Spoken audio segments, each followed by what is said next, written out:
We're going to hear a lot of yapping on this episode when really there's going to be a lot of Miami envy. Let's bring in the squad. You're talking ball with the ACC Squad.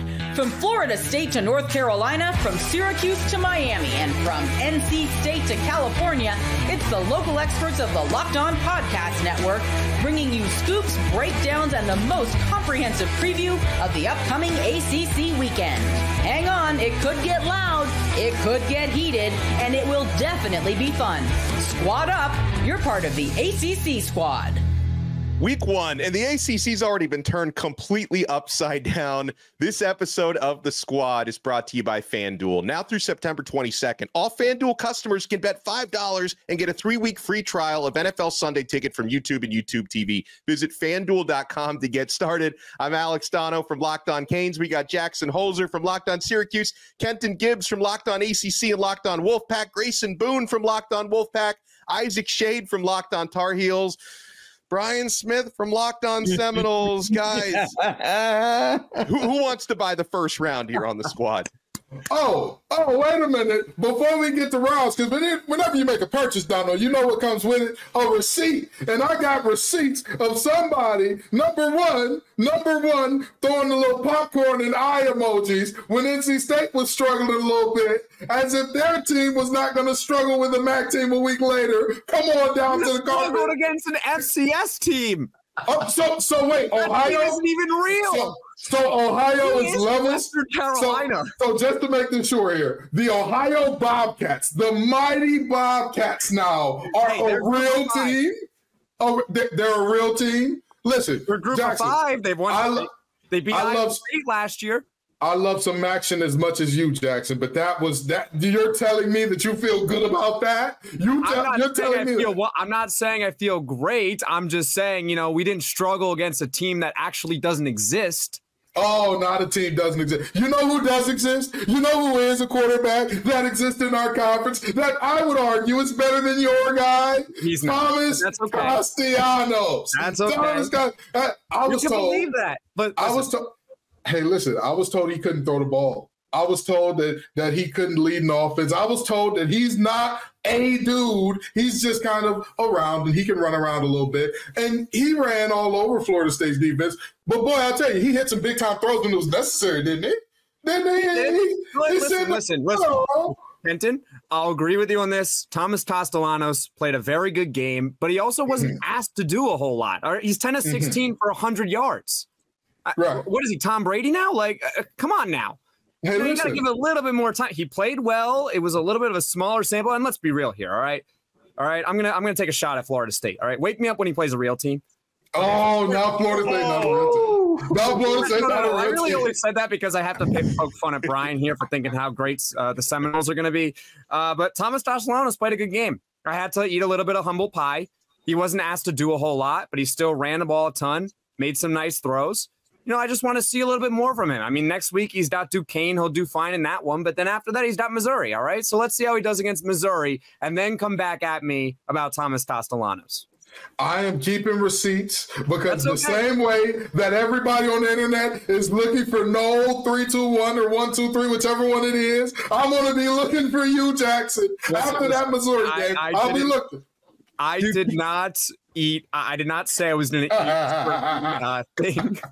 And that dude has disappeared from the face of the planet. I'm also not going to disappear from the planet.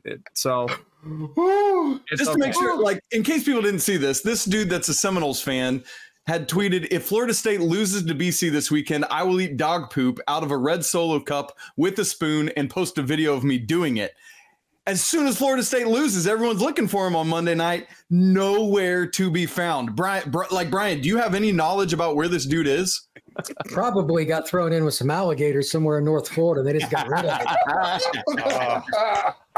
Can we talk for a second? Because I know you guys are going to talk about your quarterbacks. I'm not sure what that was from Grayson McCall, week 1. DJ Uiagalelei, is he even a quarterback? He's a defensive lineman trying to play quarterback. I feel bad for North Carolina. Did have a quarterback injury with Max Johnson. But, guys, my guy Cam Ward is out there. And we had in the buildup people wondering, is he really that good? Turnover prone. He's learning a new offense, new teammates.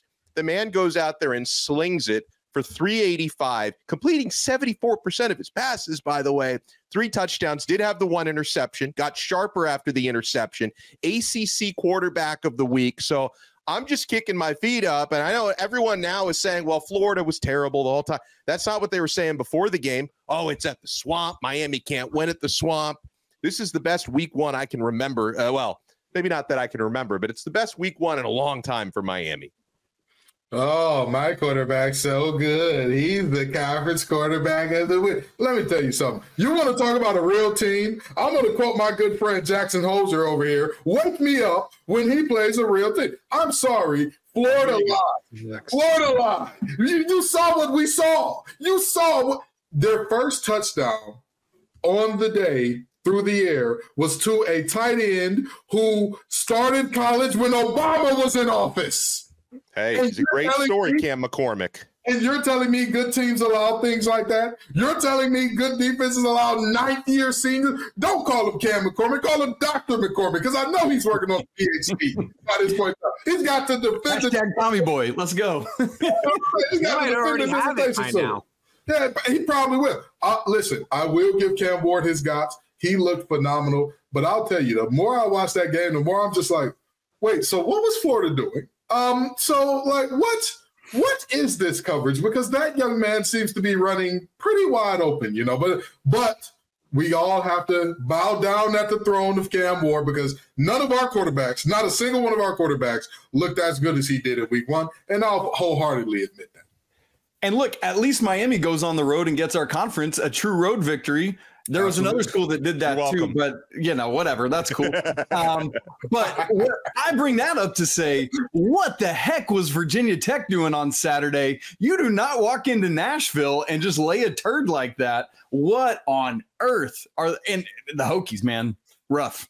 This is exactly what I've been saying about Virginia Tech all off season. They had a 10-win schedule. They do not have 10-win talent. Exposed in week 1. That's a great point by Grayson and Kenton. Like, you and I, we should have listened to Corey Burton from Locked On Vandy. Like, we did a crossover with the man talking Vandy, Virginia Tech. He's telling us, like, guys, don't sleep on Vandy. Like, he was trying to talk us into it. We just kind of chuckled and shut Corey down. I have since apologized to him via text. Let me tell you something. I ate my crow. I admit it. You know, Virginia Tech lied to me because in that first half, Kyron Drones was like, getting to a second read was the most difficult thing in the world. That man said, wait, my first guy's open? What do you mean I can throw the ball to somebody else? That's not how this works. Either the first guy's open or I pull it down and run, which Vanderbilt's credit, they did a hell of a job keeping him in the pocket and stopping the run. I was very thoroughly disappointed in Virginia Tech in all facets, but especially the quarterback, Kyron Drones. I have not seen a quarterback that was supposed to be something special lay an egg like that in week 1 in quite some time. And there's something, Kenton, too, like, I feel like we've seen that game every time. Vandy goes up 17-0 at home or whatever it was. Yeah. Virginia Tech comes back, takes the lead, and you're like, okay, this game's over. I can switch it to another channel. But to Vandy's credit, man, to fight back, win, get it to overtime, and pull off that win again after missing that field goal that could have won in regulation. Big time stuff. Sucks for our conference. And oh, by the way, Virginia Tech, Florida State, and Clemson are combined 0-4. And it feels like we're wide open in this thing all of a sudden. Yeah. Anybody who felt like this conference was put away. Oh, go ahead, Dom. Well, I was good. The reason why we're wide open is like we're not even 2 weeks into the season yet, and Florida State's already 0-2 somehow. In week 1, they're 0-2, and they've lost 2 ACC games. I mean, Brian Smith, and listen, I know you have been very much on top of Florida State's struggles, but none of us expected this before week 0. Is there anything else you could say besides they're just pathetic right now? They're not good at anything besides the punter's an All-American. Like literally, that's about the only guy that's playing consistent football, and he's going to get paid. But they are awful at the line of scrimmage. They've got nobody to get separation at receiver. We don't know how good their secondary is because nobody has to throw the ball. To Jackson's point, talking about Thomas Castellanos, I know Thomas. He's a great athlete. He only threw 16 passes. Last week, Haynes King only threw 16 passes. They just punch you in the face. And that vaunted defensive line that a certain Pete Thamel talked about all over Twitter and everywhere else, they've been punched in the mouth. They're awful. Florida State's not going to win 6 games the way they're playing. I'll be very surprised. That schedule's tough, man. You got to go to Miami and Notre Dame. Those games could be epically bad. Wait. I want to make sure I heard this right. You're saying that it's possible for Florida State to not make a bowl game this year? Oh, I'm picking them to win 4 games right now, flat out. No ifs, ands, or buts. 4 games. Have you looked at their schedule? It's not a guarantee. It's not a guarantee. I mean, Georgia Tech. What's the reason? Here it is. Let me lay it out. Versus Memphis, versus Cal, at SMU, versus Clemson, at Duke, at Miami, hosting North Carolina, at Notre Dame, and then Charleston Southern before hosting Florida. Outside of Charleston Southern, who are you picking them to beat out of that? Florida's not going to have a coach. Florida's not going to have a coach in that game. Billy's going to be gone. Well, that might help them. That might help Florida without that coach. Well, hold on. I want to take a deeper dive into this when we come back about the conference being wide open. We do have this week a new batch of Associated Press rankings, and what one ACC team fell out of the rankings completely. Another one is teetering on the brink right now, folks. This is the Squad. Keep it locked right here on Locked On ACC. Guys, I already know you're keeping it locked to FanDuel.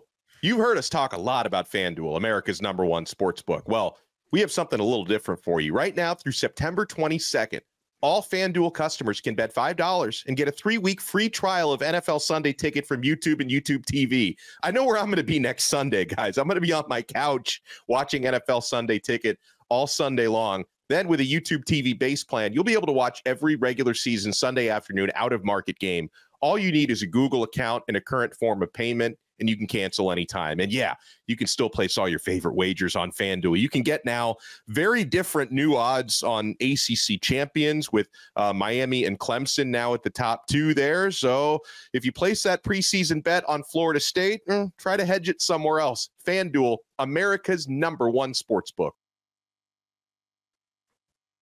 We got the ACC Squad in the house. And all right, fellas, so Florida State, they dropped completely out of the top 25. They were number 10. They're now not even receiving votes. Clemson, can we talk about Clemson? Now, they dropped from number 14 to number 25, but it's one of those things where didn't expect them to win against Georgia. I don't know who did, but, I mean, did we expect a little bit more than what we got? No. In the words of legendary gospel singer, God rest her soul, LaShawn Pace, act like you know, Donno. Act like you know. We all saw this coming.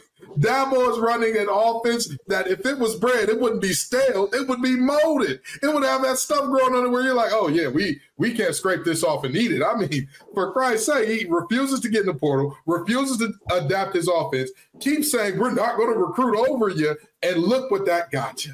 Look what it got. But, hey, I'm sure with just $10 million more, all of a sudden Clemson will be back Clemson again. I'm sure they will be. I thought Clemson looked exactly how I predicted they would. I knew they would struggle to move the ball, and it is Georgia, so you have to factor that in as well, but could not get anything going on offense, and because of that, your defense is going to bend and break until they can't bend anymore. That's exactly what happened. Clemson's in trouble, and Kent and I have talked about this a lot on Locked on Wolfpack. They are a program that is sinking into the ocean. I don't know how else that you can defend it right now, and I think those issues are going to persist as this year goes on. Now, I think that dropping 11 spots is maybe a little bit aggressive because, again, they did play Georgia. I just think they were overranked to begin with. 14 was high. I probably would have had them around like 20. I think you guys might be a little overreacting on Clemson. I don't think their program is on the downhill. I think they need to eat a little bit of humble pie. I think that's what they need. Maybe Dabo Swinney's finally learning, like, hey, maybe next year you actually need to use the transfer portal. But, the Kate Klubnik will be out next year. I'm waiting for that tweet notification in 3 months that Kate Klubnik has entered the transfer portal and everything like that. It's coming. It's coming. It's like guaranteed at this point. But here's the deal. We knew they were going to struggle against Georgia. Like, that's a known fact. We knew that was going to happen. They struggled. Are we going to sit here and overreact to them? Like, all right, they got Appalachian State this week. Don't sleep on that. They should beat Appalachian. Yeah. Listen, if you're not beating Appalachian State at home, you got bigger problems, all right? They should be able to win that game. Then you got NC State at home. If you beat NC State at home, tell me where the next loss is for Clemson. Tell me where it is. I don't think they're beating NC State, though, is my thing. Okay. Well, I'm just saying, if they beat NC State, I think they might beat NC State at home. If they beat NC State at home, I don't know where their next loss is this season. Here's the question. It's not a difficult schedule. It is Florida State, Brian. Is it a 2-week thing? We got to get this figured out like Clemson did last year as the season progressed? Or is it like, this is who they are? Because, as we look at Clemson, what did we say that it like game 5 at Florida State in Tallahassee? Is there anything figured out by that point? Well, Florida State had 21 rushing yards on 16 carries against Boston College. After that, where do you go from there, Isaac? PU. I mean, look. Annexation of Puerto Rico. Let's get it. Florida State did not attempt a first down run with the running back in the first half. Gosh. Hinton, what does that tell you as a defensive lineman? They're terrified. Yeah, they're terrified. The boys what does that tell you when you got all seniors up front on your offensive line? Yeah. I'll tell you this much. I'll tell you, I aspire to be as delusional as my good friend Jackson. Not only does he overbelieve in his Syracuse Orange, he overbelieves in the Clemson Orange as well. How is a team that has won national championships? I believe in the Tennessee Orange. And that's the thing. I bet you are. Don't worry. Donno and I will cover the Stump the Squad rankings in tomorrow's episode. But I bet you are, because I'm going to tell you something. That is a team that has won national championships, yes or no? Yes, they've won. That is a team that has gone undefeated in the past, yes or no? Yes. That is a team that has consistently had double-digit wins in the past, yes or no? Yes. Was last year not their first single-digit win season in quite some time? 2010. It's been a while, yeah. Since 2000 when, Brian? 10. Not only did I have a firm hairline, I had waves and no facial hair in 2014. Henton, tell me where they're okay. Let's say they lose. Let's say they lose to NC State. Tell me where their other losses are. Here's the problem. Here's the problem. We are greatly underestimating how bad Clemson is. I'm telling you right now, the signs are there. The writing is all over the wall. Donno can tell you everything that Clemson did. I called it in the offseason. I said they have no playmakers whatsoever on the outside except Williams. I said the defense is the defense. They're going to be special. They're going to make it hard on teams. But K. Klubnik cannot figure out anything because there's nothing to figure out. It's the Clemson offense. I bought in Garrett Riley, and I'm paying him millions to do the same thing that any of us on this show could do. Any of us could call that stupid draw. That's the dude. I feel so bad for Garrett Riley because this guy was like an innovator, the next big thing, and now he's it's Dabo's way or the highway, and it's like, why is he even there? You can bring in anybody. If Dabo Swinney told me my way or the highway, I 10 by 10, baby. Come on, pack your stuff. We're leaving. I got to do it your way and with K. Klubnik. Get me the hell out of Clemson, South Carolina right now. I ain't never left South Carolina so quick as what I would do that day. Kenton, how big a deal is it that the guy under center is not named Trevor Lawrence or Deshaun Watson or Taj Boyd? How big a factor is that in what we're talking about? And remember, when Taj Boyd, the worst of the three, was playing, he was throwing to some guy named DeAndre something or another. Yeah, exactly. There was some Martavis guy that was there too that was pretty good. They had a couple guys that made Pro Bowls there at that time. So I think it's funny how all of a sudden, when there's not a generational quarterback, you run that same stale ass offense. I'm sorry, I don't want us to lose our clean rate on that same stale offense. What happens? It's so amazing. I'm so shocked. But you know what? They belong in the Big Ten because if they get that extra $15 million a year, that'll fix everything. It's that little bit of money. That's the difference. But that's the 30-point difference between them and Georgia right now. It's the $10 million that they don't have per year. That's what it is. Georgia didn't even play well in the first half either.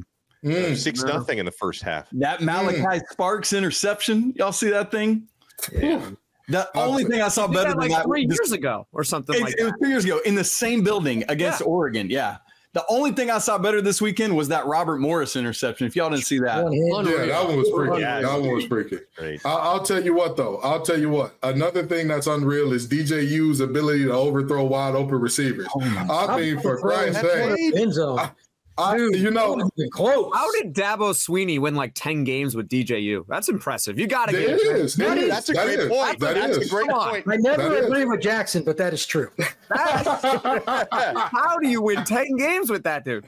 Hey, Donno, let me tie back to you were talking about the wide open stuff and the rankings. The highest any of our teams are right now is your Canes that are 12th. After that, we got nobody until we have all of 22 through 25. Florida, it's who is it? 22 through Louisville, Georgia Tech, State, and Clemson, and then we got 3 receiving votes: BC, SMU, and Carolina. We got 4 of them this week. Hey, we got a vote in the coaches poll, I think. All right, well, I'm talking. We're talking AP. We're talking about the big boy poll. I wanted to be included on this. Jackson gets a vote too. Let's get it. But anyway, go, Donno. Sorry. Well, no, I just wanted to say, like, let's take a pause here, and then I want to talk about a big game, at least an impactful game I think it is a big game this weekend in conference, and a big game non-conference that involves Kenton and Grayson's team. That I'm hoping NC State's a little bit cleaner than they were week 1, because the Tennessee Volunteers will not be an easy test. So you guys want to keep it locked right here. We got the combination of the powers. The powers unite here in the ACC. We got Locked On Syracuse, Locked On Canes, Locked On Wolfpack, Locked On Tar Heels, and Locked On Seminoles represented right here on this brand new episode of The Squad. Keep it locked. And I already know you're keeping it locked to LinkedIn Jobs. I have a feeling we're going to see a DJ Uiagalelei profile popping up pretty soon. Open to work is the tag. That's going to be going on at LinkedIn Jobs. And guys, this is fantastic. LinkedIn Jobs has the tools to help professionals, to help you find the right professionals for your team, I should say, faster and for free. LinkedIn isn't just a job board. LinkedIn helps you hire professionals you can't find anywhere else, even those who aren't actively searching for a new job but might be open to the perfect role. In a given month, over 70% of LinkedIn users don't visit other leading job sites. So if you're not looking on LinkedIn, you're looking in the wrong place. On LinkedIn, 86% of small businesses get a qualified candidate within 24 hours. Hire professionals like a professional on LinkedIn. LinkedIn knows small businesses are wearing so many hats, might not have the time and resources to hire. That's why LinkedIn is constantly finding ways to make the process easier. They even just launched a feature that helps you write job descriptions, making the process even easier and quicker.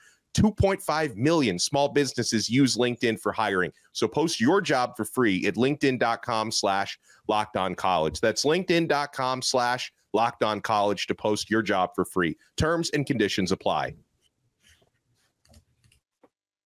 Thank you so much for making The Squad your first listen. I highly recommend for your next listen, you check out our guy Spencer McLaughlin on Locked On College Football. You never know when you may see some of us pop up as guests on his show talking about all the big storylines in college football. And so we've already seen Georgia Tech pull off the upset against Florida State, and they beat Georgia State.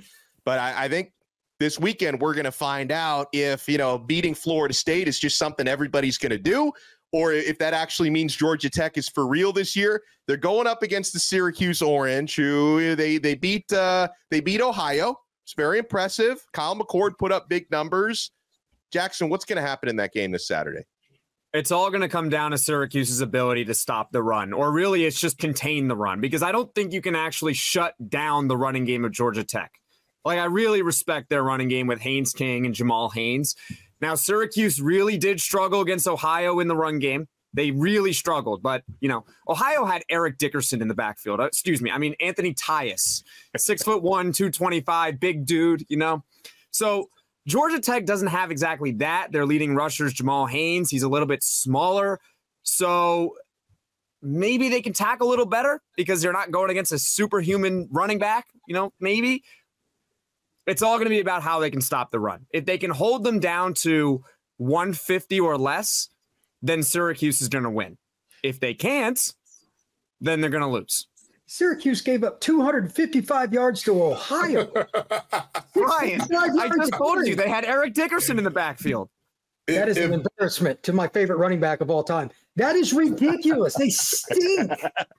Syracuse is terrible on defense. Good luck, by the way. If ifs and buts were berries and nuts, squirrels would never starve. Sure, if they can hold Georgia Tech to under 150, they'll win the game. That's a big if. For 3 bills. It is a big if.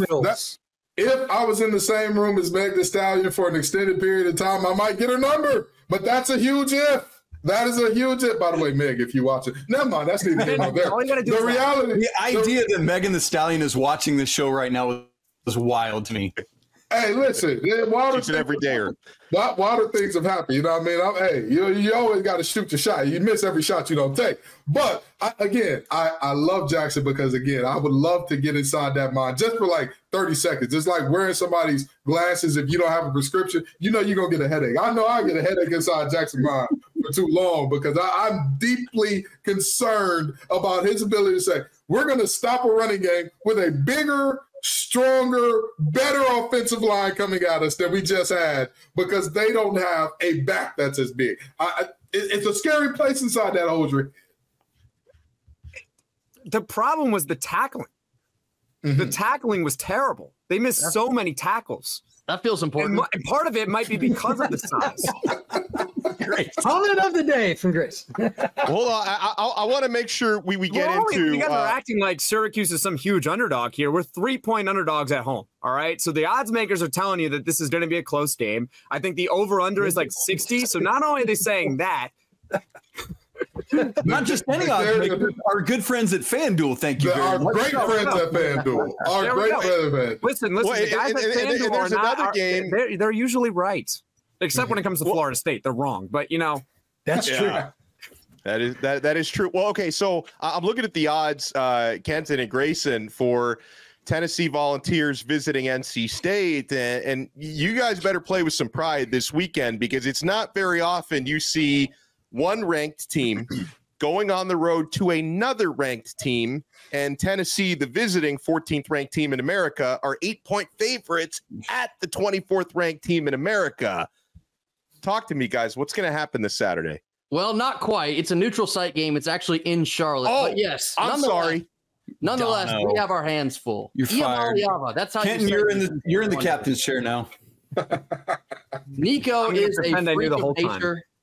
Nico's a freak of nature. I think he's exactly as he is advertised. He's one of the better quarterbacks in the country. And I know he's only started 2 games in his collegiate career. Look out for this dude. And Tony Gibson's defense at NC State is designed to game break an offense like Tennessee's. But as far as athletes go, NC State is at a very clear disadvantage here, especially after what we saw week 1 against Western. Just didn't play well at all. I mean, point blank period. We got pushed around by an FCS team until that 4th quarter. We decided enough was enough, and we ended up winning the game. But it's going to be a raucous environment down there in Charlotte. I will be there. I can't wait for this game. Win or lose, it's going to be a great time. But NC State has an uphill battle. Hey, Ken Grayson, for those who didn't watch State last week in the post Peyton Wilson era, who do the folks need to know about on the defensive side of the ball now? Defense, you go Aiden White. He is one of the best cornerbacks in the country that no one talks about. He is not allowed a touchdown in over 2 full seasons of play. Oh, wow.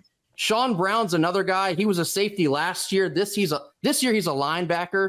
The linebacking core in general, that's what you should keep your eye on for NC State, but not necessarily because it's a good thing. These games are going to be win or lost because NC State's linebacker play will make or break them. And I think you'll see a prime example of that this weekend against Tennessee. But Aiden White is probably the biggest name to know on defense. Davin Vance, another one, defensive end, senior, captain, leader, all the things. They got their hands full of Tennessee. I'll leave it at that. I love my boy Grayson. I love him to death. He knows I do. I'm going to be down there in Charlotte with him. I'm going to be at the game as well. I, unlike Jackson, can be honest about my team. I don't see Saturday ending well for them in Bank of America. I don't. I'm going to be honest about that because you have skill positions that can get open on. I mean, they didn't just get open on Western Carolina. I struggled to find guys that were covered. I mean, I literally was like, all right, wait, who actually has a defender within 2-3 yards of them regularly last week? And yet our quarterback was so against what is supposed to be him. And that's a problem for me because the same thing happened to Florida State. Florida State was supposed to be physical. They were supposed to beat you up. You were supposed to walk away from every game, even if you win, bruised and bloodied and battered. This Florida State team is playing tiddlywinks out there. They're bumping chests with guys. Just say, hey, you got me, I'll block.